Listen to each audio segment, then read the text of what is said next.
Evening ஸ்நாக்ஸாக பைத்தம்பருப்பு புட்டு செய்ய போகிறேன். அதுக்காக 1 கிலோ பைத்தம்பருப்பு 3 மணி நேரம் ஊற வச்சு எடுத்துக்கினேன். இதை அரைச்சி எடுத்துக்கலாம்.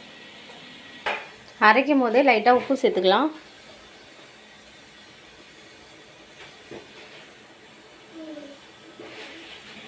இப்போ வந்து பைத்தம்பருப்பு மாவாக அரைச்சி எடுத்தாச்சு. இதை வந்து இட்லி தட்டில் கொஞ்சமாக வந்து நெய் தடவி இட்லி ஊற்றுற மாதிரி நம்ம ஊற்றிக்கலாம்.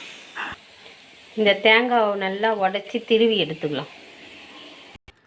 கொஞ்சமாக ஏலக்காய் போட்டு தேங்காவை துருவி எடுத்தாச்சு.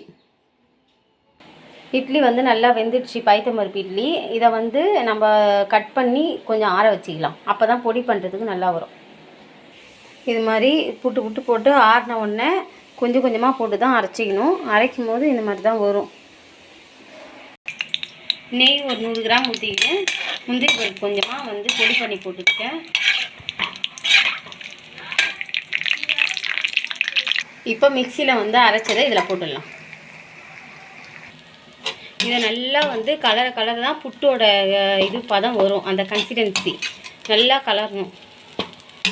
நான் கொஞ்சம் அதிகமாக போட்டேன் போல், பருப்பு அதிகமாக ஊற வச்சுட்டேன். பாதி எடுத்து வச்சுருக்கேன். மறுபடியும் அதை எடுத்து கலரணும். நான் கொஞ்சம் குள்ளமாக இருக்கவே எனக்கு கலரை வாட்டம் வர மாட்டேங்குது. அதனால நான் சேர் மேலே ஏறி நின்று கலர போகிறேன். கை வலிக்குது எட்டி கலரை.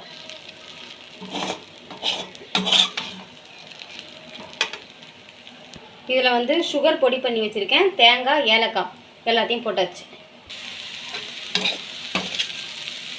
புட்டு ரெடி ஆகிடுச்சு. புட்டு இப்படி தான் இருக்கணும். ஆனால் கொஞ்சம் ஒரு சின்ன டிப்ஸு, மாவு அரைக்கும் போது தண்ணி ஊற்றாமல் 3 மணி நேரம் 3 மணி நேரம் பருப்பு ஊற வச்சுட்டு நம்ம வந்து தண்ணி ஊற்றாமல் கொஞ்சம் குறப்பாக அரைச்சி வேக வச்சா புட்டு வந்து கொஞ்சம் நல்லா உதிரியாக வரும். எனக்கு கொஞ்சம் சொதப்பிடுச்சு, கொஞ்சம் சக்கரை பொங்கல் மாதிரி ஆயிடுச்சு. ஓகே, வேறு டிஷ்ஷோடு சந்திக்கிறேன் அடுத்த சண்டே. ஓகே, பாய்.